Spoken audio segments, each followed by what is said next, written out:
Հարգելի հայրենակիցներ, բարև ձեզ։ Այսօր ես ձեր համար պատրաստել եմ հատուկ մանրամասն վերլուծություն Թուրքիայի ԱԹՍ-ների ոլորտի։ Համարում եմ, որ այս թեման շատ կարևոր է եւ մենք ձեր հետ միասին այսօր կխորանանք այս դաշտում եւ կուսումնասիրենք այն բոլոր կարևոր ուղղությունները, որոնք վերաբերվում են Թուրքիայի ԱԹՍ-ների ամբողջ այդ ոլորտի, որը գիտեք, որ մեր համար նաև եղել է եւ մնում է շատ կարևոր անվտանգային սպառնալիք, որը պետք է ուսումնասիրել։ Այդ նպատակով ես հատուկ այսպիսի ուսումնասիրություն եմ անցկացրել, խորքային տեղեկատվություն եւ տվյալներ եմ հավաքել, պատրաստել ձեր համար եւ այսօր հաճույքով կներկայացնեմ այդ ամենը ձեզ։ Եվ հիմա կանցնենք հենց այսպիսի ձևաչափին։ Առաջի հերթին ես ձեզ կոչ եմ անում անպայման, որ լայքեիք այս վերլուծությունը, գրեք ձեր մեկնաբանությունները, բաժանորդագրվեք, դրեք զանգակը եւ կարող եք աջակցել ալիքին նկարագրությունում նշված միջոցների շնորհիվ։ Այս ամենը կարող եք անել նրանից հետո, երբ կտեսնեք հիմա իմ կողմից պատրաստված այդ աշխատանքը եւ հուսով եմ, որ այսպիսի երկար եւ մեծ ժամանակ պահանջող աշխատանքը ձեր կողմից կգտնի գնահատական, որ ապագայում նաև հենց այսպիսի աշխատանք էլ նաև ակտիվ շարունակեմ։ Այդ նպատակով հուսով եմ, որ կլինի բավարար դիտումներ, որ գնահատվի այն աշխատանքը, որը ես կատարել եմ, ուստի հենց այդ պատճառով եւս մեկ անգամ կոչ եմ անում, որ անպայման լայքելով եւ ուրիշ ձևաչափերով աջակցեք այս կոնկրետ վերլուծությանը։ Շնորհակալ եմ, անցնենք գործի։ Եվ այսպես հիմա ձեր հետ միասին մենք կքննարկենք արդեն շատ այս կարևոր մեր վերլուծությունը։ Եվ սկսենք առաջի հերթին այս առաջի նկարից եւ տեղեկատվությունից։ Առաջինը այս նկարում դուք տեսնում եք, ես եւ կփորձեմ ինձ այստեղ քաշել, որ նկարը լավ տեսնեք, հետո արդեն ստիպված մի հատվածում կլինեմ ես, մնացածում այդ նկարը եւ տեքստը, տեղեկատվությունը, որը դուք կարող եք նաեւ ընթերցել։ Նկարում այստեղ առաջի ԱԹՍ-ն է եւ սա ակինչի ձևաչափի ծանր թուրքական ԱԹՍ-ն է, որի մասին մենք մի փոքր ավելի ուշ մանրամասն խոսենք, բայց դրոշակիր է մոտավորապես նշանակում եւ կարելի ասել, որ ակինչին շատ հետաքրքիր ԱԹՍ է իրականում, օգտագործեցի սա այս նկարը ինչպես նոր սերունդ թուրքական ԱԹՍ-ների սկզբում հենց, բայց սրանից բացի մենք բոլոր ԱԹՍ-ների մասին խոսենք։ Ուրեմն սկսենք անհրաժեշտությունից մինչև համաշխարհային հզորություն, այսպիսի անվանում է այս իմ վերլուծության համար ես մտածել, այն պատճառով, որ Թուրքիան այս գործընթացը սկսեց անհրաժեշտության փուլից, այսինքն իր համար պետք էր այս կարողանալ զարգացնել իր զինված ուժերը եւ այդ թվում հենց օդային ուժերը, եւ մենք խոսենք հիմա պատճառների մասին, բայց հիմա որտեղ որ հասել է Թուրքիան, դա համաշխարհային հզորություն է ԱԹՍ-ների ոլորտում, այսինքն սա շատ կարևոր հարց է, որովհետեւ ինչ սպառնալիք է ներկայացնում Թուրքիան Հայաստանի համար, կամ Թուրքիայի դաշնակից Ադրբեջանը, կամ պատմական առումով, կամ հարևան լինելու առումով բացատրել այս վերլուծությունում որևէ մեկին պետք չէ։ Ուստի այն, որ մեր հարևան եւ պատմական խնդիրներ ունեցող պետությունը համաշխարհային հզորության է հասել ԱԹՍ-ների ոլորտում, մեր ուշադրության կենտրոնում հաստատ պետք է լինի։ Թուրքիայի անօդաչու թռչող սարքերի հեղափոխության անատոմիան, նաև ավելացրեցի վերնագրին մեր վերլուծության, որ հենց հեղափոխություն է Թուրքիայի ԱԹՍ-ների անօդաչու թռչող սարքերի ոլորտում հենց հեղափոխություն է տեղի ունեցել։ Եվ մենք ունենանք այսօր ռազմավարական ճեպազրույց տեխնոլոգիայի, դոկտրինայի եւ աշխարհաքաղաքական ազդեցության մասին։ Առաջերտին ես պետք է ձեզ իհարկե ասեմ, որ կան համոզված եմ այդ թվում հանրային դաշտում մասնագետեր, ով հստակ կարող է ճիշտ, նույնիսկ ավելի ինձանից ճիշտ բառը պաշար օգտագործի խոսքին ռազմական տեխնոլոգիաների ուղղությունով եւ այլն։ Այստեղ պետք է հաշվի առնենք, որ ես ռազմական տեխնոլոգիաների մասնագետ չեմ առանձնահատուկ, այսինքն այդ ուղղությունով չեմ աշխատում եւ այլն, ուստի եթե որևէ տեխնոլոգիական անվանումը օգտագործեմ միջազգային զուտ հայերեն դրա ուրիշ անվանում ունենալու պարագայում, ապա ուղղակի ներողամիտ եղեք եւ հասկացեք, որ դա չէ ամենակարևորը այս մեր վերլուծությունում, որ ամեն բառը լինի ուրեմն ճշգրիտ հայերենով ասված։ Դա չէ նպատակը լրիվ ուրիշ տեղ է եւ ամենակարևորը այս վերլուծությունում հենց բուն նպատակը եւ թեման է, այլ ոչ թե ինչ բառերով ես ձեզ կփոխանցեմ այս տեղեկատվությունը։ Անցնենք առաջ։ Եվ այստեղ մենք արդեն տեսնում ենք, որ պատմական խոցելիությունից դեպի պարտադրված նորարարություններ, այսպիսի վերնագիր եմ մտածել, որովհետև 1974 թվականի շրջադարձային դարձավ Թուրքիայի համար 74 թվականը։ Կիպրոսի ներխուժումից հետո, որտեղ որ գիտեք, որ հյուսիսային Կիպրոսը օկուպացված է Թուրքիայի կողմից եւ թուրքական զինուժը ներխուժել է Կիպրոս եւ գրավել է հյուսիսային հատվածը, Ամերիկայի Միացյալ Նահանգները զենքի էմբարգո ուրեմն կիրառեց կրիտիկական ուրեմն կախվածություն իր վրա ունեցող թուրքական ուժերի դեմ եւ Թուրքիայի դեմ եւ դա բացահայտեց Թուրքիայի կրիտիկական կախվածությունը Միացյալ Նահանգներից 74 թվականին։ Բացի դրանից պետք է ասել, որ եւ Թուրքիան ընկալեց դրանից հետո 74 թվականից հետո, որ ռազմական արտադրության ոլորտում իր սեփական կայսրական քաղաքականության նպատակներով չի կարող կախվածություն շարունակել Միացյալ Նահանգներից։ Այսինքն մենք ձեր հետ միասին կարող ենք արձանագրել, որ 74 թվականին Միացյալ Նահանգների եւ Թուրքիայի ճակերտներում դաշինքը այդքան էլ արդեն այդ թվականից իրական չէ, լիարժեք չէ գուցե, որովհետև փաստացի դաշնակիցը կիրառեց ռազմական էմբարգո մյուս դաշնակցի դեմ, որովհետև Եվրոպական միության եւ Միացյալ Նահանգների համար անընդունելի է Թուրքիայի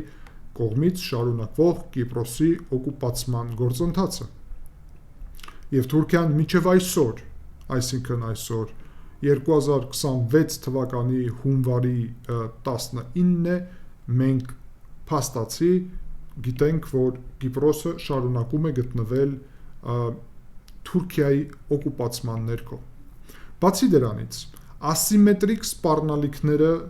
դրդեցին Թուրքիային, որ իր սեփական ռազմական հնարավորությունները զարգացնի։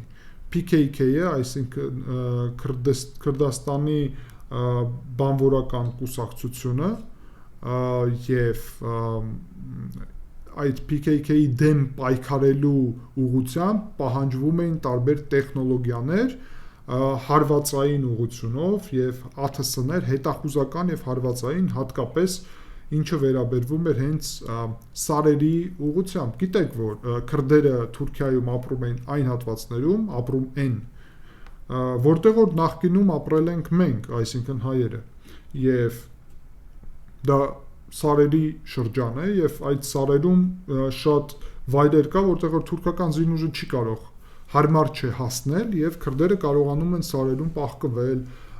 այդտեղ զենք պահել, զինվել, պատրաստվել եւ այլն։ Եվ այդ նպատակով կոնկրետ կարելի ասել, որ ԱԹՍ-ների օգտագործումը հետախուզական եւ կիրառման ուղղությունով շատ մեծ կարևոր նշանակություն եւ հնարավորություն էր ներկայացնում։ Եվ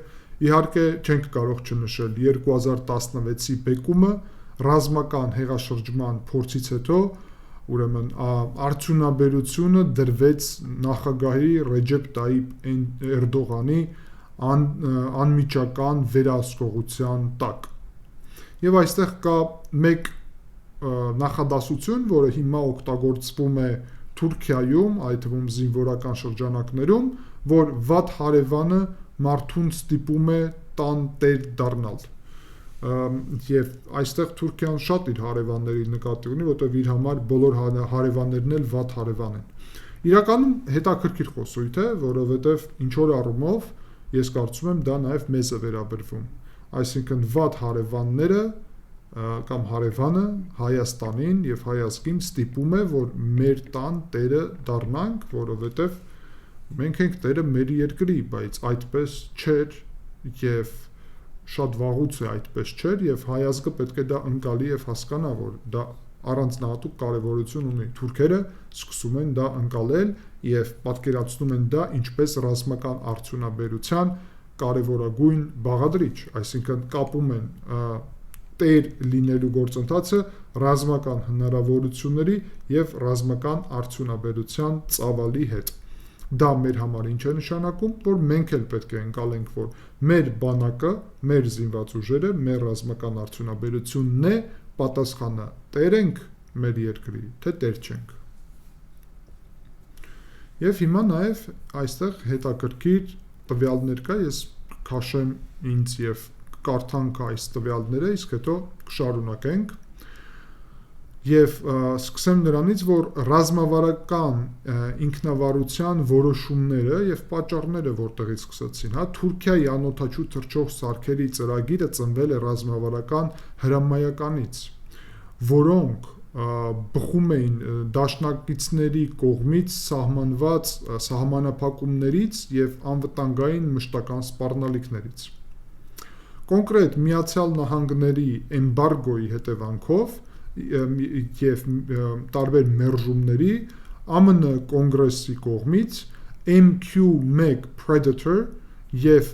MQ-9 Reaper ԱԹՍ-ների վաճառքը արգելվել է Թուրքիա եւ այս երկու ԱԹՍ-ն գլխավոր ԱԹՍ-ներն են երկար տասնամյակների ընթացքում արդեն Միացյալ Նահանգների բանակում, որովհետև Թուրքիայի կողմից դրանք Քրդաստանի կամ ուրեմն քրդերի աշխատավորական կուսակցության ասացի բանվորների նաև այդպես էլ են մեկ-մեկ ասում, բայց ամեն դեպքում ուրեմն աշխատավորական կուսակցության դեմ օգտագործելու մտավախությունների պատճառով Միացյալ Նահանգները չէր եւ չի վաճառում MQ-1 Predator-ը եւ MQ-9 Reaper-ը, որը շատ մեծ կարևորություն ունեն եւ լուրջ հնարավորություններ են ներկայացնում ԱԹՍ ոլորտում։ Բացի դրանից պետք է հստակ նշել, որ օտարերկրյա տեխնիկայի հետ կապված խնդիրներ կա։ Խոսքին հարցը երբ վերաբերվում է իսրայելական հերոն ադոթաչու սարքերի օգտագործմանը, ապա ուրեմն հերոնը խոսքին հին անօդաչու թռչող սարք է եւ իսրայելականը եւ 20 րոպե ուշացումով է տեղեկատվությունը հասցնում միջև այն պետություն, որը այդ հերոնը կիրառում է, ինչը չի տալի հնարավորություն քեզ ուղիղ եթերում, այսպես ասեմ, վարես պատերազմ, հասցնես հարվածներ տարբեր թիրախների։ Բացի դրանից PKK-ի մշտական սպառնալիքը ըստ Թուրքիայի PKK-ի եւ YPG-ի, այսինքն այդ Քրդաստանի աշխատավորական կուսակցության ներկայացուցիչների կողմից սպառնացող անվտանգությանը մշտական մարտահրավերները պահանջում էին հետախուզական հսկողության եւ թիրախավորման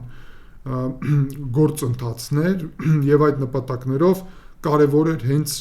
ԱԹՍ-ների ուղղությունը։ Կարևոր է նաև այստեղ ես ընդգծեմ Իսմայել Դեմիրի Թուրքիայի պաշտպանական արդյունաբերության նախարարի հայտարարությունը, երբ ինքը ասել է. ես կցանկանայի շնորհակալություն հայտնել ԱՄՆ-ի կառավարությանը բոլոր այն նախագծերի համար, որոնք չեն հաստատվել ԱՄՆ-ի կողմից, քանի որ դա մեզ ստիպեց զարգացնել մեր սեփական համակարգները։ Եվ փաստացի այստեղ մենք տեսնում ենք, որ Թուրքիան ինչ որ առումով գոհ է այս փուլում, որ իր սեփական համակարգների ուղղությունով է զարգացրել իրավիճակը, երբ հարցը վերաբերվում է ԱԹՍ-ների արտադրությանը։ Շարունակենք, եւ շատ հետաքրքիր այստեղ մեզ վերլուծություն է սպասում, տեսեք։ Անցկացնենք այստեղ ռազմավարական ինքնիշխանություն կախվածությունից դեպի գերիշխանություն։ Տեսեք, 2000-ական թվականներին մոտավորապես 20% էր Թուրքիան արտադրում իր սեփական ռազմական, ուրեմն արդյունաբերություն կամ անհրաժեշտության, ռազմական անհրաժեշտության 20%։ Եվ այս փուլում 2023 թվականի տվյալներով ուրեմն տեղայնացման մակարդակը արտադրման ռազմական ոլորտում հասել է 80%-ից ավել։ Հարգելի հայրենակիցներ, սա հսկայական տվյալ է, շատ մեծ կարևորություն ունեցող, եւ սա նշանակում է, որ Թուրքիան շարունակաբար դառնում է ինքնիշխան, ինչպես այստեղ ռազմավարական ինքնիշխանություն, այսինքն ռազմական ուղղությունով Թուրքիան դառնում է ինքնիշխան գործոն, եւ դա է պատճառը, որ Թուրքիան շատ ուղղություններով, վայրերում եւ աշխարհաքաղաքական կետերում ակտիվացրել է իր գործունեությունը, որի մասին մենք ձեր հետ միասին հաճախ խոսում ենք տարբեր մեր վերլուծություններում, եւ դրա մասին նաեւ այսօր էլ կխոսենք, թե ինչպիսի զարգացումներ կան տարբեր հատվածներում, ուրեմն եւ արդյունքներ Թուրքիայի գործունեությունը։ Նպատակը լիակատար անկախություն, ուրեմն կրիտիկական ուրեմն ենթահամակարգներում, շարժիչներում, չիպերում եւ ռազմական բոլոր հնարավորությունների ուղղությունով եւ քաղաքական հետևանքները իհարկե շատ կարեւոր են, նվազեցնել արևմուտքի լծակները թուրքական արտաքին քաղաքականության վրա։ Ուստի հարգելի հայրենակիցներ, երբ մենք այսօր ձեր հետ միասին տեսնում ենք Թուրքիայի արտաքին քաղաքականությունը եւ շատերը երբ Հայաստանում խոսքին թեթև այսպես ասում են վերլուծելով, ասում են Թուրքիան Միացյալ Նահանգների դաշնակիցն է։ Վերջ։ Դա շատ թեթև եւ ոչ լուրջ վերլուծություն է, որովհետեւ մենք ձեր հետ միասին տեսնում ենք ինչ քաղաքականություն է վարել Միացյալ Նահանգները 1974 թվականից, ինչ մոտեցումներ ունի կոնկրետ Թուրքիան այս փուլում, ինչ նպատակով է աճեցրել 20%-ից մինչև 80 եւ ավել տոկոս սեփական արտադրությունը ռազմական հնարավորությունների, որովհետեւ կոնկրետ նպատակ կա արձանագրված օտար ուժերից սահմանափակել իր ռազմական հնարավորությունները եւ դա կախված է Թուրքիայի արտաքին քաղաքականության վրա արևմուտքի առաջերտին Միացյալ Նահանգների լծակները ուրեմն նվազեցնելու ուղղությամբ։ Եվ այստեղ ձեր հետ միասին մենք նաեւ տեսնում ենք, որ արտաքին մատակարարումներից կախվածության վերացումը թույլ է տալիս իրականացնել անկախ ռազմական գործողություններ եւ դրա օրինակներն են Սիրիան, Լիբիան եւ Լեռնային Ղարաբաղը։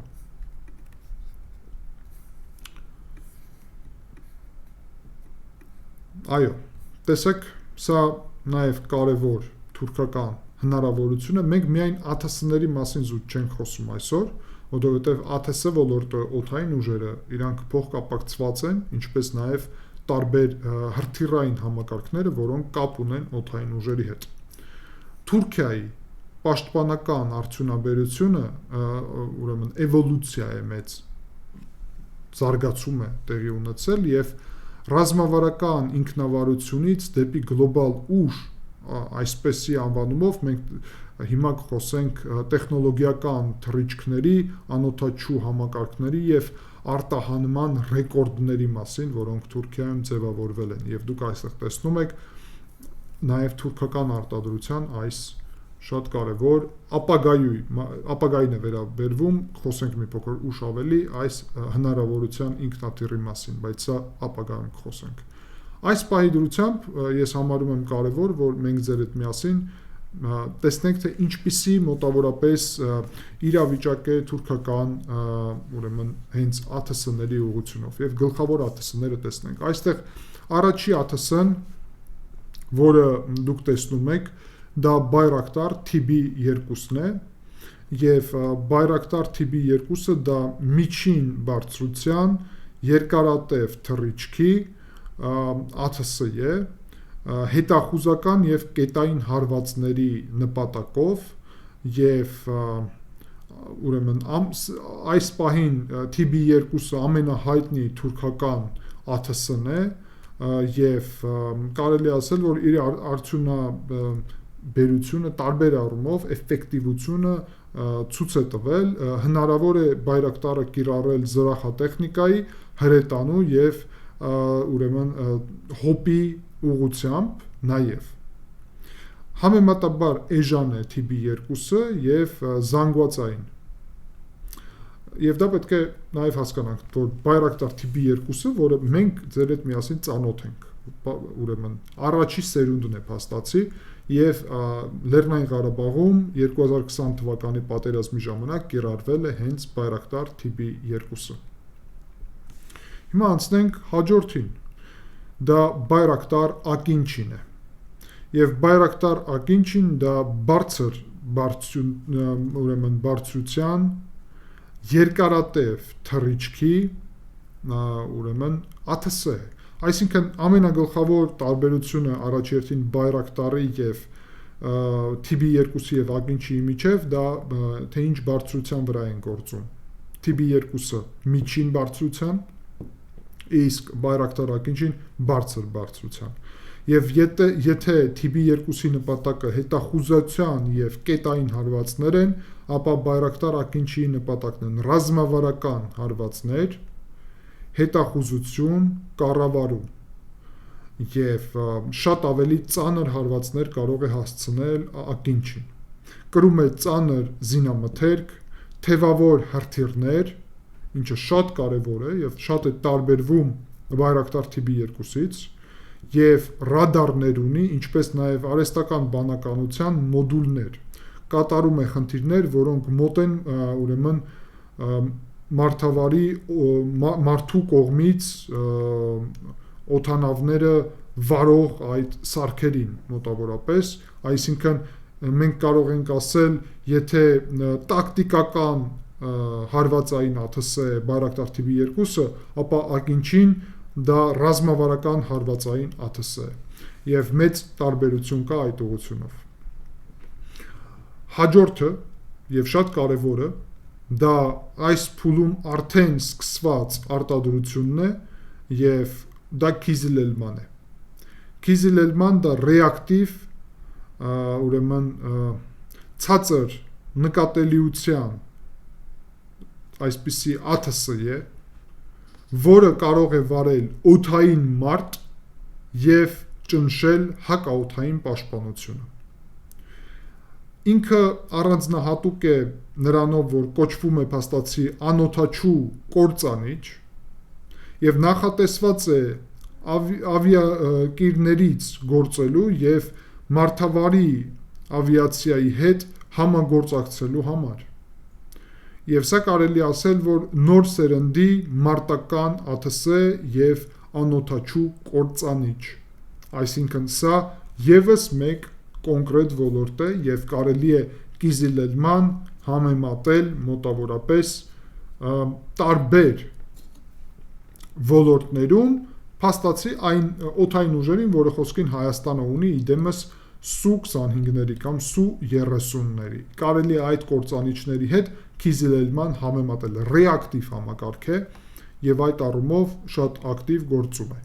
Շարունակում ենք ANKAS ձևաչափը, ուրեմն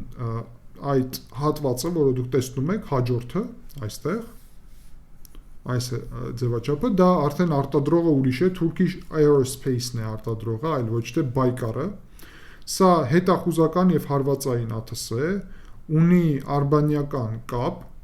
եւ մեծ ինքնավարություն, TB2-ի այլընտրանքն է ավելի մեծ հեռահարությամբ, այսինքն երկու այդպիսի ԱԹՍ կա եւ Թուրքիան ունի այդ երկու ուղղությունը, սա ավելի մեծ հեռահարության ունի։ ANKA 2 աքսունգուրը արդեն սա նույն տրամաբանության, բայց ծանր ուրեմն ԱԹՍ է, ծովային պարեկություն եւ հարվածներ ունի նաեւ իր գլխավոր նշանակությունը հենց ծովային հատվածում գործելն է, երկշարժիչ է, մեծ բեռնատարություններով կարող է իրականացնել սուզանավային եւ հակառազմավարական խնդիրներ։ Դա շատ հետաքրքիր է, փաստացի իր նպատակը սուզանավների դեմ գործել է նաեւ եւ հասկանում եք, ծովային հենց բաղադրիչ ունի, այսինքն գլխավոր ուղղությունը Հունաստան, Կիպրոս, Իսրայել այդ ուղղությունով է, մեր հետ ուղիղ կամ նույնիսկ Ռուսաստանի ուղղությունը կարա լինի Սև ծովում եւ այլն, բայց մեր հետ սա ուղիղ կապ չունի։ Դրանից հետո շարունակում ենք եւ տեսնում եք արդեն ուրիշ արտադրող այստեղ եւ դա իրանց ԱԹՍ-ն է Karayel SU տարբերակը, սա հետախուզական եւ հարվածային ԱԹՍ է, ավտոմատ թռիչք եւ վայրեջք, կայուն աշխատանք վատ եղանակային պայմաններում, քիչ հայտնի, բայց հուսալի ԱԹՍ է եւ տակտիկական ԱԹՍ է, նաեւ Բայրակտարի ձևաչափի նման։ Հետո արդեն շարունակում ենք եւ տեսնում ենք ներքևում երկու կամիկաձե դրոն է, Կարգու 2 կամիկաձե դրոնը, թափառող զինամթերք, ուրեմն այդպես է անվանվում, կենթանի ուժի ոչնչացման նպատակով կարող է աշխատել խմբային smart ուրեմն ռեժիմով, ունի թիրախի ինքնավար որոշում եւ հաճախ քննարկվում է հենց արհեստական բանականության կիրառման համատեքստում, այսինքն Կարգու 2-ը դա կամիկաձե ԱԹՍ է արհեստական բանականությունով։ Շարունակում ենք եւ տեսնում եք ուրիշ արտադրող է այստեղ STM։ Հաջորդը Alpagu կամիկաձե ձևաչափ է, թափառող զինամթերք է նաեւ, կետային հարվածներ կարող է հասցնել, թեթև է, տեղափոխման ուրեմն տեղափոխման առումով շատ հեշտ է իրեն տեղափոխելը եւ գործարկում է ուրեմն ձեռքով կամ պլատֆորմից, այսինքն շատ հեշտ է ակտիվացնել նաեւ եւ զինվորի անհատական հարվածային միջոց է, այսինքն այս կամիկաձե դրոնը զինվորը կարող է կիրառել եւ եթե Կարգու 2-ը հարվածում է արհեստական բանականությունով ուրեմն կոնկրետ մարդկանց, այսինքն զինվորներին, մյուս քո թշնամական ուժերի զինծառայողներին, ապա Alpagu-ն դուք զինվորը կարող է շատ հեշտությամբ ուղարկել եւ խոսքին գա հարվածի որևէ թիրախ, այդ թվում կարահարվածի շենք, կարահարվածի ուրեմն տարբեր տեխնիկա եւ այլն։ Եվ վերջի այստեղ մեր համար այսպես նշված գլխավոր ԱԹՍ-ները դա Songar ձևաչափի ԱԹՍ է, ուրեմն բազմա պտուտակ սա ձևաչափ է, քվադրոկոպտեր կոչված եւ տարբեր նպատակներ ունի, հետևակի կրակային ուրեմն աջակցության տակտիկական ԱԹՍ է եւ այս ԱԹՍ-ն կարող է կրակել եւ ունի այդպիսի հնարավորություններ, այսինքն իր գլխավոր նպատակն է կրակով ապահովել նաեւ մարտի դաշտում սեփական զորքերը։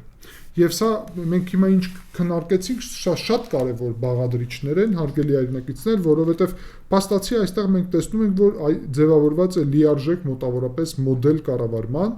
եւ դա նշանակում է, որ մի կողմից կա հետախուզական թեթև ԱԹՍ-ներ, կա ծանր ԱԹՍ-ներ, կա ծովային ԱԹՍ-ներ, կա կամիկաձե ԱԹՍ-ներ եւ կա ռեակտիվ ԱԹՍ-ներ ինքնաթիռների տրամաբանության նման։ Այստեղ մենք կարող ենք համեմատել խոսքին կարճ ձևով ձեր հետ միասին Բայրակտար TB2-ը եւ ANKS-ը եւ կարող ենք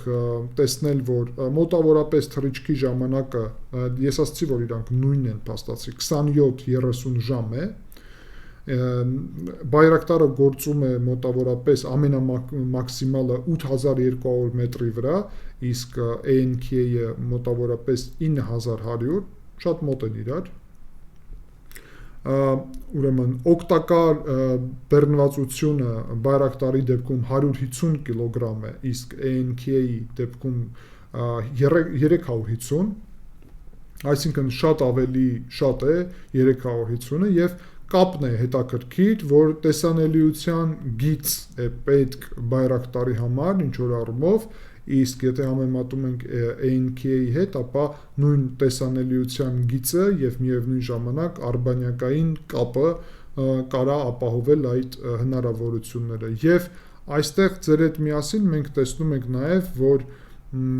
Բայրակտար TB2-ը եւ MQ Reaper-ը գինը եթե համեմատենք, ապա կտեսնենք ձեր հետ միասին, որ 5.5 միլիոն դոլար արժի Բայրակտարը, իսկ MQ Reaper-ը ամերիկական արժի 32 միլիոն դոլար, այսինքն այդ առումով Բայրակտարը էժան է եւ դա տալիս է նաեւ հնարավորություն թուրքական կողմին, որ ել ավելի շատ արտադրեն։ Դուք եք շատ լավ հասկանում, որ 5.5 միլիոն դոլարը, այսինքն դա այն հնարավորություն է, որը նաև տվել է նույն Ադրբեջանին հնարավորություն գնել պատշաճ քանակի Բայրակտար TB2։ Այսպես է, ուրեմն հենց ակինչին այսպիսին է, տեսնում եք, մոտիկից եմ ուզում դες ցույց տամ, լավ որակի նկար է, եւ տեսնում եք երկու այսպիսի համակարգ ունեն, դրա մասին մի փոքր ավելի ուշ, եւ այստեղ տեսնում եք տարբեր հրթիռներ է հնարավոր, որ լինի կախված եւ ծանր հնարավորությունների համար է։ Նոր մենք խոսում ենք ձեր հետ միասին ուրեմն Կարգուի եւ Ալպագուի այդ համակարգների մասին եւ այստեղ ես ուզում եի ձեզ նկարի շնորհիվ նաև այլ ավելի լավ ցույց տալ, այսինքն տեսնում եք Կարգուն այսպիսի աթս է, որը կարող է գալ եւ պայթել այն հատվածում, որտեղ որ զինվորներ են գտնվում, իսկ ինչ վերաբերում է Ալպագուին, ապա տեսնում եք դուք կարող ես Ալպագուն այսպես կրակել կոնկրետ թիրախի ուղղությունով եւ ինքը այստեղ այսպիսի հատված ունի, որի միջոցով կֆիքսի թե որտեղ է գնում եւ գքա եւ կրակի ռեակտիվ փոքր շարժիչ ունի նաեւ եւ այս կամիկաձե դրոնները նաեւ շատ վտանգավոր են իրականում եւ այս ԱԹՍ-ները նաեւ պետք է ուշադիր լինենք այս ԱԹՍ-ների ուղղությունով։ Հիմա ամենահետաքրքիրը եւ նոր ուրեմն ուղղությունը, որը շատ ոգևորել է թուրքական կողմին, դա Կիզիլելման է, այսինքն թարգմանենք այս ծրագիրը ինչպես Կարմիր խնձոր, Թուրքիայի ռազմավարական ինքնիշխանության ուրեմն որոնումը, այսպեսի վերնագիր եմ մտածել եւ կախվածություններից դեպի գերիշխանություն, որովհետեւ Կիզիլելման է ըստ իրենց գերիշխանությունը։ Առհասարակ ասեմ ձեզ, որ Կիզիլելմա գաղափարը, այսինքն Կարմիր խնձոր գաղափարը կապված է նրա հետ, որ Թուրքիան պետք է համաշխարհային ուժ դառնա։ Ոչ թե տարածաշրջանային, այլ համաշխարհային։ Այսինքն աշխարհում ամենակարևոր կետերից մեկը կամ ամենակարևոր ռազմական ուժը պետք է լինի Թուրքիան։ Եվ դա է այստեղ փաստացի այդ անվանման մեջ դրված Կիզիլելմայի եւ Կիզիլելման իհարկե հետաքրքիր ծրագիր է շատ։ Միջև Կիզիլելմայի մասին խոսելը պետք է նաև ձեզ կարճ ասեմ այստեղ ուրեմն Բայրակտար TB3-ի մասին, որը նույն Բայրակտար TB2-ն է, բայց Բայրակտար TB2-ի զարգացումը այն ուղղությունով է տեղի ունեցել, որ կարողանան կիրառել ավիակիրների վրա։ Թուրքիան ստեղծել է ավիակիրեր, Անադոլու են կոչում,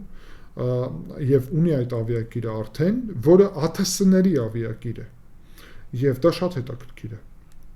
որովհետև Թուրքիան փաստացի ծովում նաև ուզում է օգտագործել բայրակտարները եւ Բայրակտար TB3-ը տարբերվում է Բայրակտար TB2-ից նրանով, որ հենց ԱԹՍ-ի նպատակով է եւ գործում է ծովում եւ հասկանալի է, որ վայրեջքի նպատակով եւ ուրեմն այդ թռիչքի հենց ավիակիրից հատուկ տարբերություն պետք է ունենա այդ համակարգը, ուստի Բայրակտար TB3-ը ունի այդ տարբերությունը։ Ինչ վերաբերվում է Բայրակտար Կիզիլելմային, ապա տեսնում եք ռեակտիվ, ինքնաթիռ է փաստացի եւ շատ լուրջ հնարավորություն է Իրանից ներկայացնում։ Ուզում եի ցույց տալ ձեզ հենց այս ավիակիրը, տեսնում եք այստեղ Բայրակտար TB3-ն է, հատուկ ուրեմն ծալվող թևերով տարբերակ է նավի վրա ուրեմն տեղ խնայելու համար այս Բայրակտար TB3-ը եւ դու կարող ես իր թևերը ծալել եւ շատ այսպիսի Բայրակտար TB3 ունենալ քո ԱԹՍ-ի վրա կներեք, քո ավիակիրի վրա։ Ավիակիր Անադոլուն նախագծվել է հատուկ Բայրակտար TB3 եւ Կիզիլելմա ԱԹՍ-ների տեղակայման համար։ Եվ այստեղ մենք տեսնում ենք, որ տարբեր ծովային դրոնների համար այստեղ տեղեր կան, այսինքն վերևից օդային դրոններ են գործում այս ավիակիրից, նույն Բայրակտար TB3-ը եւ Կիզիլելման, որի մասին մենք նոր խոսում էինք, իսկ հենց ներքևում գտնվում են հարվածային տարբեր համակարգներ ծովային ԱԹՍ-ների, Մարլին, Յուլակ եւ Սանկար ձևաչափի, որոնք կարող են նաեւ իրականացնել նպատակներ ուրեմն ջրի մակերեսին կամ ջրի տակ։ Եվ դա նաեւ ԱԹՍ է։ Այսպիսով ստացվում է, որ այս ուրեմն նավը, այսինքն Անադոլուն, տեսեք այստեղ գրված է աշխարհի առաջին դրոնակիր նավն է։ Այսինքն ոչ թե ավիակիր է, ես ինչպես ասացի, որտեղ սովոր ենք ավիակիր ասելուն, այլ դրոնակիր է, այլ ոչ թե ավիակիր։ Եվ դա շատ կարևոր ուրեմն փաստ է, Թուրքիան առաջի դրոնակիր նավն է փաստացի ստեղծել։ Եվ դա իհարկե Հունաստանի համար, Կիպրոսի համար, Իսրայելի համար մեծ խնդիրներ է պարունակում։ Բայրակտար Կիզիլելմա անօդաչու ավիացիայի նոր դարաշրջան եւ տեսակը ուրեմն ձայնային արագությամբ թռչող ստելս ձևաչափի ծանր ռադիոլոկացիոն ցածր ուրեմն ռադիոլոկացիոն տեսանելիությամբ անօդաչու կործանիչ աշխարհում առաջին ԱԹՍ-ն է, որը խոցել է օդային թիրախ, այսպիսի ԱԹՍ-ն է եւ որը կիրառվել է հենց օդային թիրախների դեմ, դա պատմական փաստ է եւ հետաքրքիրը այն է, որ այս Կիզիլելման իր թռիչքը եւ վայրեջքը կարճ հատվածում է հեշտ, որ իրականացվի, այսինքն երկար իրեն պետք չի հատված, որ ինքը թռնի եւ դրա փաստը նաեւ այն է, որ հեշտությամբ գործում է հենց ուրեմն ավիակիր կամ դրոնակիր ավելի ճիշտ Անադոլուից։ Շարժիչը այս փուլում, ինչպես Ակինչիի դեպքում, այդպես էլ այս դեպքում ուկրաինական AI-322F շարժիչ է, բայց որը ապագայում պետք է փոխվի եւ դառնա ամբողջությամբ թուրքական արտադրության շարժիչ TEI DF6000։ Կարմիր խնձորը արդեն իրականություն է եւ Կիզիլելման արդեն փաստացի գործում է եւ կարող է գործել նաեւ F-16-ների հետ միասին։ Թուրքիան հաջողությամբ ուրեմն այնպիսի ձևաչափ է ձևավորել հարաբերությունների, որ կարողացել է F-16-ները եւ Կիզիլելման, որ միասնական գործեն եւ իր պաշտպանողական ոլորտում տեխնոլոգիական անկախությունը այլևս ոչ թե երազանք է Թուրքիայի համար, այլ արտահայտվող եւ ակնհայտ իրականություն։ Եվ այդ իրականության ուղղությունով Թուրքիան նաև արտահանում է այդ հնարավորությունները դեպի տարբեր շուկաներ, որի մասին մենք մի փոքր ավելի ուշ կխոսենք։ Եվ այսօրվա պաշտպանական արդյունաբերությունը վաղվա արտաքին քաղաքականությունն է, ասում են Թուրքիայում։ Հարգելի հայրենակիցներ, սա մենք ուշադիր պետք է ձեր հետ միասին ընկալենք։ Այսինքն, երբ Հայաստանի բնակչությունը, հայերս, պահանջում ենք կառավարությունից, որ մենք լինենք հզոր, մենք լինենք չհանձնենք որևէ մեր շահերը, պաշտպանենք մեր շահերը, ստանանք այն, ինչ մենք ենք ուզում եւ պարտվածի դիրքերում չլինենք, ապա այդտեղ կա մեկ հրամայական։ Այսօրվա պաշտպանական արդյունաբերությունը դա վաղվա արտաքին քաղաքականություն է։ Այսինքն երեկվա պաշտպանական արդյունաբերությունը Հայաստանի այսօրվա մեր արտաքին քաղաքականությունն է։ Եվ ինչպիսի արտաքին քաղաքականություն ունենք, որ կարող է դժգոհենք տարբեր հարցերով, դա պետք է կապել հենց մեր երեկվա պաշտպանական արդյունաբերությանը։ Շատ ճիշտ է, ես համարում եմ, որ այս մոտեցումը, որը Թուրքիայում հիմա ձևավորվում է, ինքը ճիշտ գնահատականներ է տալիս։ Խնդիրը նրանում է, որ Թուրքիան այդ ուղղությունով գործում է, իսկ մենք խոսքին ոչ այդքան էֆեկտիվ։ Հիմա Կիզիլելմայի ծրագրի մասին նաև ուզում եմ կարճ այստեղ ցույց տամ, թե ինչ է պատճառները դարել։ Ռազմավարական, ուրեմն, կոնտեքստը, Կարմիր խնձորի հետապնդումը։ Եվ այսպես 1974 թվականին Կիպրոսից հետո էմբարգո տեղի ունեցավ։ 2010 թվականներին արևմուտքից ուրեմն սահմանափակումներ էին տեղի ունենում եւ 2019 թվականին Թուրքիան հեռացվեց F-35-ների ծրագրից։ Եվ Թուրքիան դրանից հետո հասկացավ, որ իրեն պետք է շատ կարևոր, ռեակտիվ, ինքնաթիռ, բայց երկու տարբերակ կար այդ ուղղությունով, այսինքն օդաչուով կամ առանց օդաչու, եւ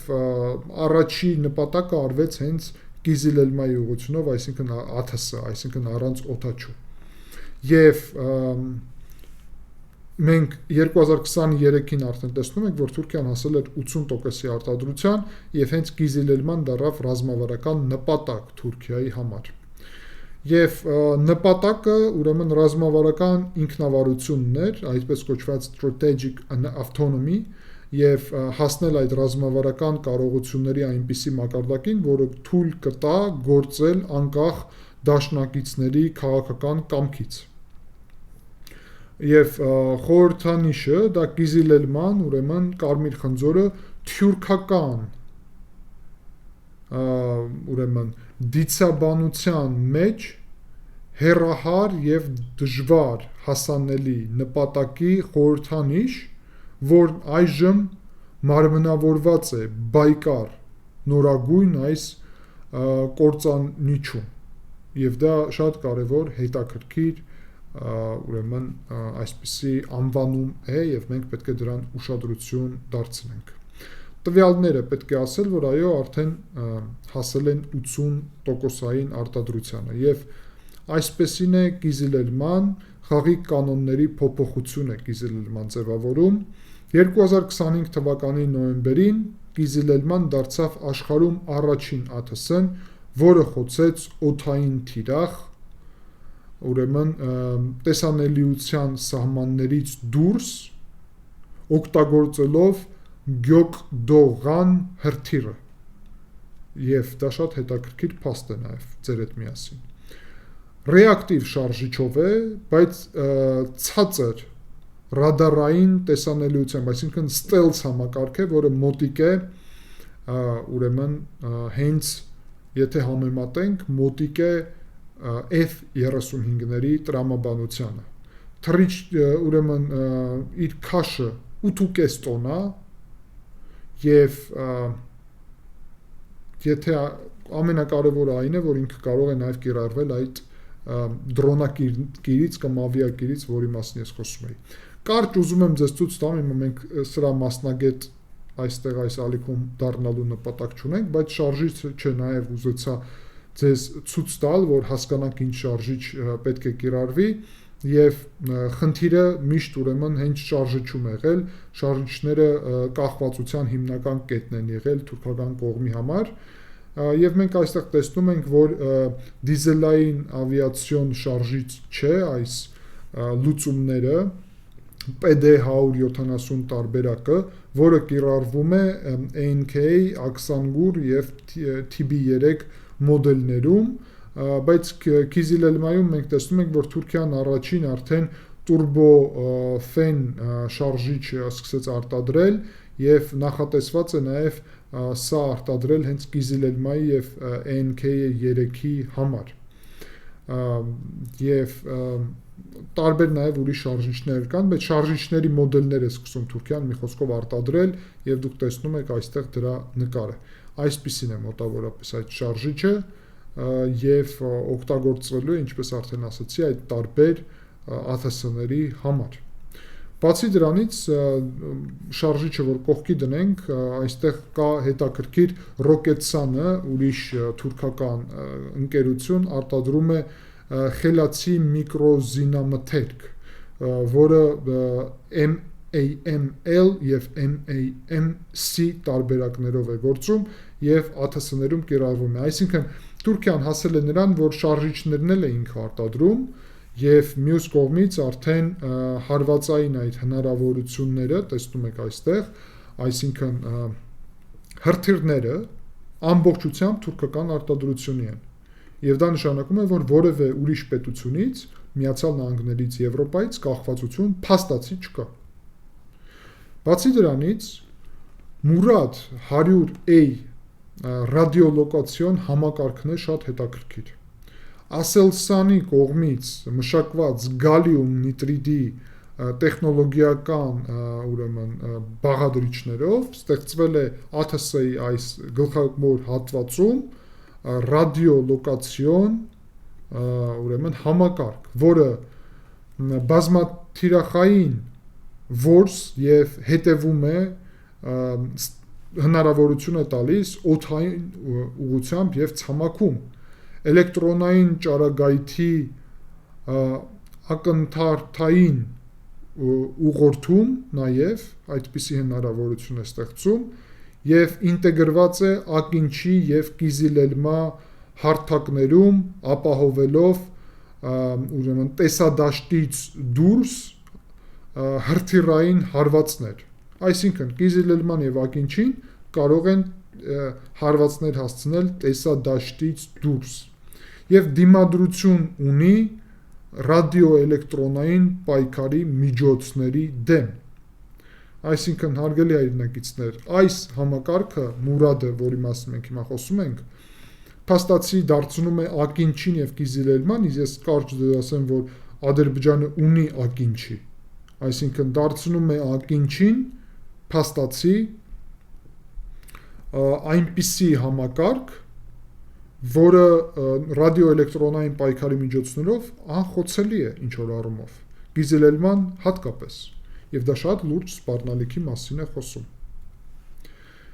Roketsan-ի այս համակարգները, որի մասին մենք նոր խոսում ենք,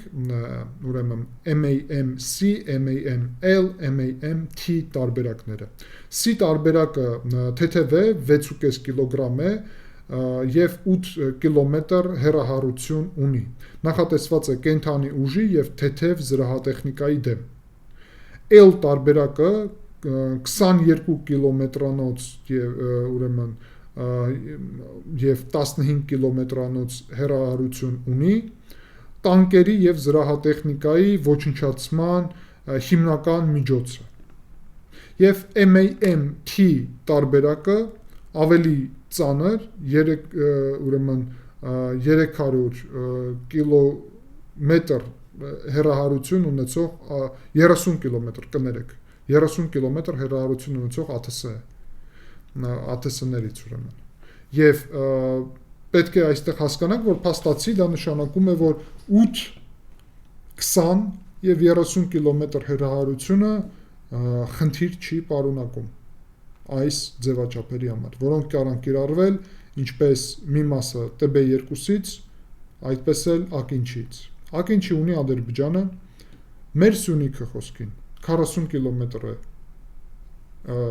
Ադրբեջանի սահմանից երկու ուղղությունով էլ։ Անում ենք հետևանքներ այստեղից։ Հասկանում ենք, որ խոցել է հնարավոր տանկեր, զրահատեխնիկա, մարդկային ուժ, Ակինչիով էլ, TB2-ով էլ, եւ եթե TB2-ի դեմ ինչքանով գիտեմ, ուրեմն այդ ռադիոէլեկտրոնային պայքարը էֆեկտիվություն ունի, ապա ըստ այս տվյալների, իհարկե եւս մեկ անգամ, սա 100%-անոց տվյալներ չեն, որովհետեւ որևէ մեկը հստակ չի կարող ասել, երբ ռազմական այսպիսի տեխնոլոգիաների մասին է խոսքը գնում, բայց մեծ հավանականությամբ Ակինչիի դեմ փաստացի ռադիոէլեկտրոնային պայքարը շատ ավելի ցածր էֆեկտիվություն ունի։ Եվ այդ Մուրադը համակարգը ուզում էի ցույց տալ, որ նաև կիրառվելու է, ուրեմն եւ հետաքրքիր է, որ օդային գերիշխանության նոր դարաշրջանը ապահովում է Թուրքիայում ռադարը եւ էլեկտրոնիկան իրականում, եւ այստեղ ես հիմա ձեզ կցույց տամ, այս ռադարն է, որը խաղի փոփոխիչ է, game changer, եւ այսպիսի առանձնահատուկ տեխնոլոգիա է, եւ որը թույլ է տալիս միաժամանակ օդ եւ օդցամաք թիրախների վրա որս կայացնել, եւ այն ուրեմն այս ռադարը ինտեգրված է նաեւ F-16-ների մեջ թուրքական մոդիֆիկացիայի Օզգյուր տարբերակի, ոնց հասկանում ենք, եւ նաեւ Ակինչի տարբերակում, որի մասին մենք նոր ձեր հետ միասին խոսեցինք, այսինքն այս ռադարը տալիս է հնարավորություն միևնույն ժամանակ գործել օդ եւ օդցամաք տարբերակով, դա առանձնահատուկ բան է իրականում։ Պետք է հասկանանք, որ փաստացի Ակինչին կարող է գործել օդում էլ եւ ցամաքում էլ, եւ իհարկե Գիզիլելմանել նաեւ։ Այստեղ են այն հրթիռները, որոնց մասին ես նոր խոսում էի եւ որը Ադրբեջանը նաեւ գնում է, տեսնում եք 8 կիլոմետր, 15 կիլոմետր եւ 30 կիլոմետր, հեսա իրանց նաեւ տեսնում եք ուրեմն չափսերը նաեւ եւ հասկանալի է ինչպիսի ռոկետսանի արտադրության Ադրբեջանը գնում է, Թուրքիան արտադրում է եւ Թուրքիան մատակարարում է նաեւ եւ սա խնդիրներից մեկն է իրականում։ Հիմա մենք ձեր հետ միասին արդեն պատերազմի կանոնների վերաձևակերպման մասին պետք է խոսենք, անօդաչու պատերազմի թուրքական մոդելը եւ դա շատ հետաքրքիր ուղղություն է եւ շատ կարեւոր։ Տեսեք, դոկտրինայի սահմանափակումը եւ սահմանափակումը վերաբերվում է նրան, որ սա երբ ԱԹՍ-ներ է կիրառվում, ապա իր սահմանափակումը հենց նրա հետ է, թե ինչ հնարավորություններ ունի այդ ԱԹՍ-ն համակարգը, բայց երբ դոկտրինայի սահմանման մասին ենք խոսում, ապա թուրքական մոտեցումը համատեղում է մշտական հետախուզությունը, հսկողությունը եւ թիրախների հայտնաբերումը արագ, ճշգրիտ, հարվածների հետ միասին, ստեղծելով ռոբոտացված պատերազմի նորարարական հայեցակարգ։ Այսինքն, ունի 3 կարևոր բաղադրիչ։ Հետախուզությունից դեպի հարված, ԱԹՍ-ները օգտագործվում են ինչպես թիրախներ հայտնաբերելու նպատակով, այդպես էլ դրանց ոչնչացնելու համար, ուրեմն կրճատելով հայտնաբերումից մինչև հարված ժամանակը։ Այսինքն թուրքերը կարողացել են հասնել ինտեգրված մոդելի, որում հետախուզական եւ հարվածային ԱԹՍ-ները միասնական են գործում։ Բացի դրանից, անօդաչու թռչող սարքերը գործում են ոչ թե մեկուսացված, այլ որպես ավելի մեծ համակարգի մաս եւ այդտեղ գործում է նաեւ հրետանին եւ հնարավորություն կա, որ ԱԹՍ-ն ֆիքսի հրետանին հարվածի եւ կոորդինացվի ԱԹՍ-ն եւ հրետանին միասնական։ Այսինքն դա նաեւ շատ լուրջ փաստացի հարց է եւ իրավիճակ։ Երրորդը դա էլեկտրոնային գերակայությունն է, ռադիոէլեկտրոնային պայքարի համակարգները ակտիվ նաև օգտագործվում են հոբ համակարգները չեզոքացնելու նպատակով։ Եվ այսպիսի ձևով ձևավորվում է այսպիսի եռակողմային դոկտրինա թուրքական ԱԹՍ համակարգի։ Եվ այստեղ դուք տեսնում եք այդ դոկտրինը նաև ուրիշ բաղադրիչներով։ Տեսեք, դա ԱԹՍ-ն է, օդում, տեսեք, օդ, բահա, օդ, բարկան, ցամաքում գործող այսպիսի ԱԹՍ-ներ ունեն իրանք, եւ ծովում գործող այսպիսի սանկար նավ, ԱԹՍ նավ, այս ԱԹՍ նավը կա նաև այն ԱԹՍ կիրի մեջ, որի մասին մենք Անադոլուի մասին որ խոսեցինք։ Եվ այս երեքն էլ արհեստական բանականության մոդելով են միասնական գործում, հասկանալի է։ Եվ այստեղ մենք տեսնում ենք, որ ուրեմն այս տարբեր արհեստական բանականության մեթոդները, միջոցները գործում են միասնական եւ ցույց են տալի առավելություն որոշում կայացնելու արագության, հարվածների հասցնելու արագության եւ ալգորիթմներ կիրառելու ուղղությունով տարբեր ուրեմն մի քանի հատվածում փաստացի օդ, ծով, ցամաք։ Նույն այստեղ ուրեմն բաղադրիչն է մի փոքր ավելի տարբերվող ուրեմն տվյալներ կան, դուք կարող եք նաև ընթերցել եւ ուղղակի ասեմ, որ տեսնում եք այստեղ միասնական կապ ունեն այս բոլոր 3 համակարգներ եւ պետք է ասել, որ սա թվային զորքեր են փաստացի թուրքական դեպքում։ Եվ այս գործընթացներում տեսեք, կառավարումը տեղի է ունենում սատելիտից, օդում գործում են ԱԹՍ-ներ, ինչպես տեսնում եք, բացի դրանից այստեղ նաև աջակցող օղակ է գործում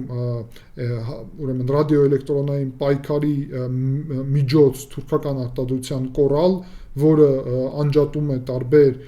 միջոցները հակաօդային պաշտպանության, ԱԹՍ-ները խոցում են տարբեր հակաօդային պաշտպանության եւ տանկերի համակարգները եւ ԱԹՍ-ները տեղեկատվություն են կիսում հրետանու հետ, որը հասցնում է հարվածներ նաեւ տանկերի ուղղությունով։ Այսպիսի մոդել է ձևավորել Թուրքիան կոորդինացված գործունեության իր զինված ուժերում։ Եվ հիմա մենք ձեր հետ միասին խոսենք առաջի կարևոր մարտական փորձի մասին, ցավոք մեր համար դա Լեռնային Ղարաբաղն է,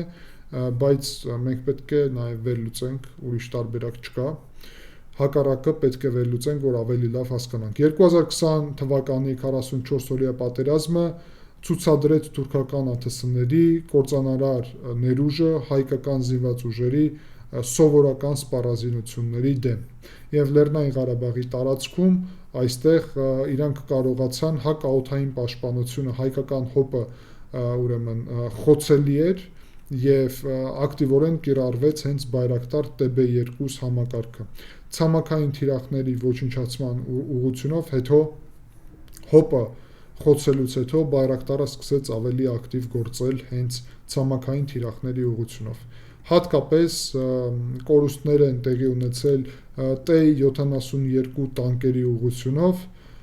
որոնք խոցվել են հենց այն հրթիռներով, որոնց մասին ես ձեր հետ խոսեցի, ռոկետսանի արտադրության մեծ մասամբ,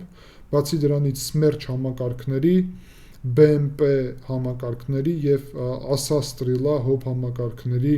ուղղությունով այդ թվում։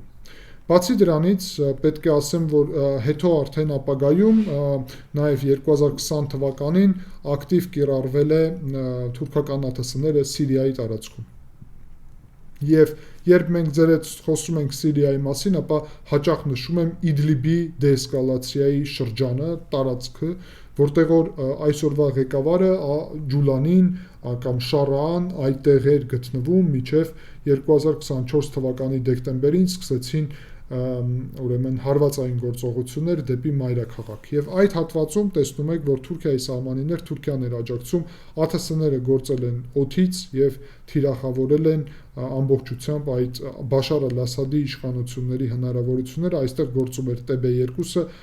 եւ ANK-ը, որի մասին մենք խոսեցինք, ոչ միայն Բայրակտարը, եւ Կորալ ձևաչափի ուրեմն ռադիոէլեկտրոնային պայքարի համակարգն խոցվել էր այստեղ 8 հոբ համակարգ, 151 տանկ եւ 8 ուղղաթիռ, ինչը շատ հետաքրքիր է։ Լիբիայի նաև դեպքը դա 2019-20 թվականների հատվածն է, որտեղ որ ակտիվորեն հենց Տրիպոլիի հատվածում գործել է ուրեմն թուրքական ԱԹՍ-ները եւ իրանք խոցել են այդտեղ ռուսական արտադրության 9 պանցիր հոբ համակարգներ եւ կարողացել են ապահովել այստեղ վերահսկողություն Տրիպոլիի շուրջ եւ դրա շնորհիվ Լիբիայում Թուրքիան այսօր էլ ներկա է իր դաշնակիցների այնտեղ ներկայությամբ Սիրիայում էլ, Լիբիայում էլ եւ Լեռնային Ղարաբաղում էլ Թուրքիան կարողացավ այս ռազմական հնարավորությունների շնորհիվ հասնել իր նպատակներին եւ ցանկություններին։ Դա ուղղակի փաստ է, արձանագրեցինք անցանք առաջ։ Ինչ վերաբերում է խնդիրներին, որովհետեւ խոցելի կողմեր էլ կա այստեղ եւ դա նաեւ պետք է արձանագրել, տեսեք, խոցելի կողմեր եւ գործառնական ուրեմն կորուստներ չնայած իրենց արդյունավետությունից թուրքական անօդաչու սարքերը անխոցելի չեն եւ կրել են կորուստներ տարբեր հակամարտություններում ժամանակակից հոբ համակարգերի դեմ եւ այդպիսի ուրեմն խոցելի ուրեմն դեպքեր են տեղի ունեցել Անկայի եւ Բայրակտարի դեպքերում նաեւ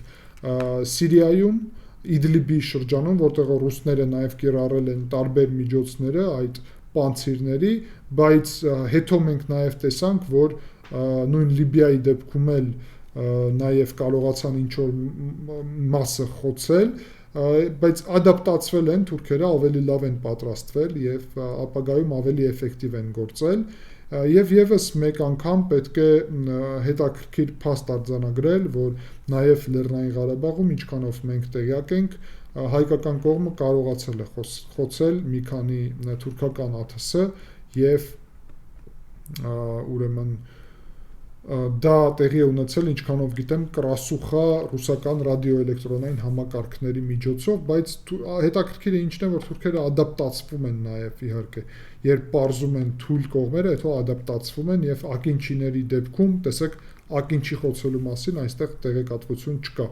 2023 թվականի հոկտեմբերի 5-ին ԱՄՆ-ի ուրեմն օդային ուժերը F-16-ները Սիրիայի հյուսիսում խոցել են թուրքական ANK ԱԹՍ-ն, որը ըստ համարվել է ուրեմն սպառնալիք Միացյալ Նահանգների համար։ Դա հետաքրքիր նաև փաստ է, իհարկե F-16-ից խոցել ԱԹՍ-ն բարդ բան չպետք է լինի։ Արտահանումները, հարգելի հայրենակիցներ, եւ այստեղ դուք տեսնում եք քարտեզը, եւ այս քարտեզում, տեսեք, երևում է Թուրքիան, որտեղ է արտահանում իր ԱԹՍ-ները։ Առաջի հերթին դա Ադրբեջանն է եւ մեր համար դա շատ մեծ ուշադրության կետ պետք է լինի եւ կենտրոն։ Կենտրոնական Ասիայում նաեւ արդեն կա համագործակցություն եւ Կырգызստանը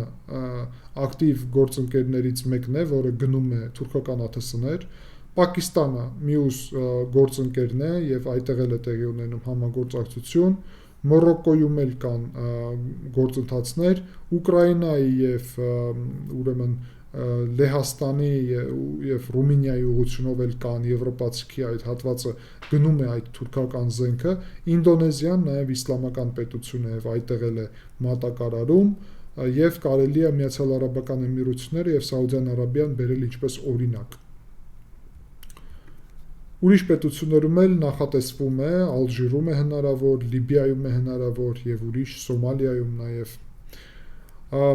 Մենք այստեղ ձեր հետ միասին նաեւ տեսնում ենք այսպիսի ուրեմն արտադրություն, այո, ուրեմն արտաքին քաղաքականության գործիք է դարել այս ուղին եւ ուղղությունը եւ ռազմավարական ինքնավարության կերտում է ձևավորում եւ դա ստեղծում է նոր աշխարհաքաղաքական դաշինքներ Թուրքիայի համար, մյուս կողմից դա ազդեցության գոտիներ է ձևավորում Թուրքիայի համար եւ գործարքային իհարկե անկախություն է ձևավորում նաեւ այս ԱԹՍ-ների արտադրության ուղղությունով, այսինքն Թուրքիան իր ազդեցությունը ընդլայնում է իր ԱԹՍ-ների շնորհիվ։ Դրա նաև օրինակներ են, եվրասիական ուրեմն այս առանցքը եւ թուրքական աշխարհի ռազմավարական նպատակները, տեսեք, Ղազախստանում մենք տեսնում ենք համատեղ նավաշինություն եւ ԱԹՍ-ների արտադրություն, մենք Ուզբեկստանում տեսնում ենք դրոնների արտադրության գործարան եւ զինվորականների ուսուցում, մենք տեսնում ենք Ադրբեջանում մեկ ազգ երկու պետություն մոդելը, ինչը շատ կարևոր եւ վտանգավոր է մեր համար, եւ մենք տեսնում ենք թուրքական պետությունների կազմակերպության համար առանձնահատուկ մոտեցումներ հենց Թուրքիայի կողմից ԱԹՍ-ների ոլորտում, այսինքն մենք դա պետք է շատ ուշադիր ձեր հետ հետևենք, ուսումնասիրենք, որովհետև այս վտանգները իրական են, հարգելի հայրենակիցներ, եւ մենք կարծես դա արդեն շատ լավ գիտենք։ Թուրքիան գործում է մի քանի ուղղությունով եւ դա իհարկե ՆԱՏՕ-ի ուղղությամբ համագործակցությունը կա, բայց առաջերտին ծոցի երկրների ուղղությունով 3 միլիարդի ակինչի է ծախսել այդ ուղղությունով, Աֆրիկայում շատ ակտիվ վաճառում է ԱԹՍ-ները եւ Նիգերիայում, Լիբիայում, Էթիոպիայի մասին տվյալներ կան, բայց հաստատել է պետք, Սոմալիայում հաստատ, Էթիոպիայի մասին կասկածներ կա։ Աֆրիկայում 18 պետություն է մոտավորապես, ում հետ որ Թուրքիան համագործակցում է, այդ թվում այս բայրակտարների ուղղությունով եւ ՆԱՏՕ-ի պետությունների մի մասը, Լեհաստանը եւ Ռումինիան գնում են դա, ինչպես էֆեկտիվ նաեւ զենք օդ ուժի ուղղությունով։ Եվ դա կարևոր նաեւ բաղադրիչ է։ Տեսեք, արգելի հայրենակիցներ, 5.5 միլիարդ դոլարի էր հասել եկամուտը 2023 թվականի եւ 2002 թվականին 250 միլիոն էր, 5.5 միլիարդի է հասել, Բայքարը եւ Թայն դարձել են ուրեմն աշխարհի 50 խոշորագույն ավիատիեզերական ընկերությունների շարքում են արդեն եւ կարելի ասել Բայկարը ուրեմն Բայկարի եկամուտների ավելի քան 97%-ը գալիս է արտահանումից, ինչը վկայում է համաշխարհային բարձր պահանջարկի մասին եւ 75%-ը Թուրքիայի պաշտպանության արդյունաբերության մեջ տեղական արտադրության արդեն տվյալներն են, ինչպես մինչև էլ ասացի 75-80%-ը մոտավորապես։ 2024 թվականի դրությամբ մենք ձեր հետ միասին տեսնում ենք արդեն լրիվ ուրիշ տվյալներ, 7 միլիարդից ավել արտահանում, 29% աճ հաջորդ տարվա, նախորդ տարվա կներեք, հետ համեմատ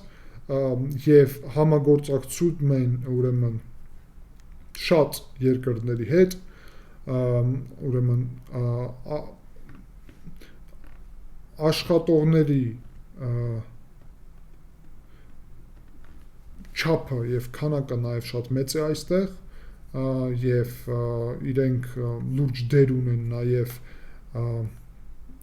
արտահանումը մոտավորապես մեկ աշխատողի համար Բայկարի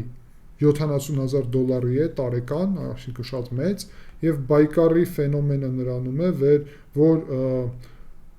$300,000 է վճարում մեկ աշխատողին, այսինքն այդ բարձր մակարդակի նկատի ունեմ մասնագետներին այդ ոլորտի, այսինքն Բայկարը շատ բարձր մակարդակի վճարներ է տալի բարձր մակարդակի մասնագետներին եւ շարունակում է աճել եւ զարգանալ ինչպես լուրջ գործընկերություն։ Այստեղ ձեր հետ միասին մենք տեսնում ենք, որ եթե արդեն եզրակացություն անենք, ապա ռազմավարական անհրաժեշտությունից ծնված պարադիգմայի փոփոխություն տեղի ունեցավ եւ Genesis of Autonomy թուրքական անօդաչու թռչող սարքերի ծրագիրը ոչ թե պարզապես տեխնոլոգիական ձեռքբերում է, այլ տասնամյակների ընթացքում ձևավորված ռազմավարական որոշումների գագաթնակետ, որը պայմանավորված է եղել արտաքին սահմանափակումներով, եւ դա շատ կարեւոր է։ Մենք տեսնում ենք նորարարական դոկտրինայի մշակում, որը վերաբերվում է ԱԹՍ-ի կիրառմանը ինչպես ինտեգրալ մաս եւ ոչ միայն ԱԹՍ, այլ այդտեղ REP համակարգներ են ակտիվորեն գործում եւ ԱԹՍ-ների տարբեր ձևաչափեր, բաղադրիչներ եւ մենք ձեր հետ միասին տեսնում ենք, որ դա փաստացի էֆեկտիվությունը ցույց է տվել Սիրիայում, Լիբիայում եւ Ղարաբաղում, Իրաքում նաև են օգտագործում եւ աշխարհաքաղաքական արդյունքը սրա անօթաչուների դիվանագետությունը Թուրքիայի համար սա դառել է շատ կարևոր ազդեցության հնարավորություն աշխարհի տարբեր կետերում, այդ թվում Պակիստան, Հնդկաստան պատերազմի ուղղությունով, թուրքական աշխարհում, ինչու մասին մենք ձեր հետ միասին խոսեցինք, այսինքն դա շատ կարևոր ուղղություն է։ Հիմա հաջորդը եւ շատ կարևոր ուղին, սրանից նաև սկսեցի, դա արդեն վերաբերվում է 5-րդ սերնդի ազգային կործանիչին, KAN է կոչվում, Khan կարելի այսպես ասել, կարճ, եւ 2028 թվականի համար Թուրքիան արդեն պետք է ունենա այս Khan-ը, 5-րդ սերնդի ազգային կործանիչը, որը պետք է լինի մոտավորապես Թուրքիայի այլընտրանքը F-35-ներին, որովհետեւ F-35-ները 5-րդ սերնդի կործանիչ են, բայց Միացյալ Նահանգները սահմանափակել են Թուրքիայի մասնակցությունը F-35-ների ծրագրի մեջ մինչև այսօր, եւ Թուրքիան չի կարող մասնակցել այդ ծրագրում։ Ուստի Թուրքիային պետք է սեփական կործանիչ եւ այդ նպատակով նույն այս Բայկարի օրակարգում դրվել է եւ ոչ միայն Բայկարի ուրիշ գործընկերությունների հետ էլ, որովհետեւ միասին են բոլորը աշխատում, որ 28-30 թվականների համար արդեն պատրաստ լինի տեղական արտադրության վրա հիմնված Khan 5-րդ սերնդի ազգային կործանիչը արհեստական բանականությունով եւ պատրաստի կոնցեպտ 6-րդ սերնդի արդեն նաեւ ուղղությամբ։ Եվ նաև պետք է հետաքրքիր է ձեր հետ նաև կիսվեմ, որ Khan-ը, որը մենք տեսնում ենք, որը մի քանի տարի հետո պետք է արդեն պատրաստ լինի, զուգահեռ դրա գործում է եւ ուրեմն արդեն սկսում են կոնկրետ արտադրել թռչող թև, այսպես սխեմայով stealth ATS-ը խորը հարվածների համար, որը կոչվում է ANKA-3 տարբերակը եւ այստեղ նկարի վրա դուք տեսնում եք Khan-ն է, որը կլասիկ ուրեմն կործանիչ ինքնաթիռի նման է, իսկ Khan-ը տեսնում եք մեջ մարդ չկա, հենց ATS-ը stealth է եւ պետք է լինի ուրեմն հենց այդ է որ հաջորդ 6-րդ սերնդի արդեն նաեւ կոնցեպտը, որը պետք է պատրաստեն թուրքական այս գործընկերությունները Khan-ից հետո պետք է լինի օդաչուով եւ անօդաչու համակարգերի համատեղ աշխատանքի այդ ուրեմն տրամաբանությունը, այսինքն 6-րդ սերունդը իրանք այսպես են պատկերացնում։ Պարզ չի դեռ ինչքանով ճիշտ է, բայց փաստ է, որ այո, օդաչու եւ անօդաչու համակարգները միասին պետք է աշխատեն նաեւ եւ դա հաջորդ նաեւ ուրեմն քայլն է այս ուղղությամբ։ Եվ սրանով հարգելի հայրենակիցներ, կարելի ասել, որ ամփոփում եմ այս բոլոր տեղեկատվությունները եւ տվյալները, մենք փաստացի եկանք հիմա հասանք նրան, ինչ դեռ չկա։ Այս նկարի վրա ինչ դուք տեսնում եք, Khan-ը եւ Anka 3 այս ATS-ը դեռ չկան, բայց արդեն մշակվում են եւ մի քանի տարի հետո կլինեն։ Եվ ինչն է կարևոր հարգելի հայրենակիցներ, որ փաստացի այս ամեն ինչը մեր համար ուղիղ նշանակություն ունի, որովհետև Ադրբեջանը կարող է այստեղից մեծ մասը ստանալ, արդեն մի մեծ մասը ստացել է, հաջորդ մեծ մասը կարող է ստանալ առանց որևէ խնդիր, եւ պետք է հասկանանք, որ Հայաստանը պետք է նրա համար, որ հետ են գնում եւ արտաքին քաղաքականությունը ունենա պետությունը, պետք է ռազմական արդյունաբերությունը, զինված ուժերը դրան համապատասխանեցնել։ Հասկանալի է, որ Հայաստանը չի կարող այս ամեն ինչը արտադրել, ոչ էլ Ադրբեջանը իրականում, ոչ էլ Ադրբեջանը, Թուրքիան է արտադրում, որտեղ Թուրքիան ուրիշ ծավալի պետություն է։ Մենք ձեր հետ միասին սա պետք է հասկանանք։ Թուրքիան տարածաշրջանային ուրեմն աշխարհաքաղաքական տարածաշրջանային դիրքեր ունի առնվազն եւ ցանկություններ գլոբալ նաեւ խաղացող լինելու, այսինքն դա մեծ տարբերություն է փոքր պետություններից, ինչպիսին է Հայաստան, Ադրբեջան, Վրաստան եւ այլն եւ այլն։ Առանց միջուկային զենքի է Թուրքիան իրականում, բայց մնացած առումներով թուրքական ռազմական ուժը նույն ՆԱՏՕ-ում երկրորդ տեղն է զբաղեցնում։ Հիմա հարցը նրանում է, հարգելի հայրենակիցներ, որ մենք պետք է դասեր քաղենք եւ հասկանանք ինչպես ենք սրան պատասխանում։ Եվ իմ պատասխանը շատ կարճ է՝ միակ պետությունը, որը ունի գերակայող ուժեր այս ուժերից, թուրքական այդ թվում ուժերից, եւ ում հետ միասին մենք կարող ենք այդպիսի բանակ ձևավորել եւ այդպիսի հնարավորություններ ձևավորել, որ կարողանանք Թուրքիայի եկած սպառնալիքները եւ Ադրբեջանից նվազեցնել եւ չեզոքացնել, դա Ամերիկայի Միացյալ Նահանգներն են։ Ուրիշ այդպիսի պետություն չկա։ Ուստի մենք պետք է կարողանանք դառնալ Միացյալ Նահանգների ռազմատեխնիկական դաշնակիցը եւ իրանց հետ միասին ակտիվորեն ուրեմն գործենք այս ուղղությունով, գնենք նաեւ իրանցից վերջի այդ հակաօդային պաշտպանության ԱԹՍ-ների, հակա-ԱԹՍ-ների տարբեր համակարգները, որոնք իրանք արտադրում են եւ արտադրում են շատ ավելի լավ, քան Թուրքիան։ Ուրիշ տարբերակ չի երևում, որովհետեւ շատ փոքր 3 միլիոնանոց պետությունը չի կարող արտադրել այն, ինչ Թուրքիան 80 միլիոնանոց պետություն նաեւ է դժվարանում արտադրել։ Ես համարեցի, որ այս մեր այսպիսի վերլուծությունը կարևոր էր, բայց իհարկե սպասում եմ ձեր մեկնաբանություններին, որովհետև եթե դուք եւ դիտումներին ես կհետևեմ, եթե սա գտավ արձագանք մեր հանրությունում, եթե ես տեսա իրոք, որ դուք հետաքրքրված եք այսպիսի մոդելով ձևաչափով վերլուծությունների, ապա ես խոստանում եմ, որ կշարունակենք։ Եթե արձագանք չլինի, այսպիսի մեծ հետաքրքրվածություն չլինի, ապա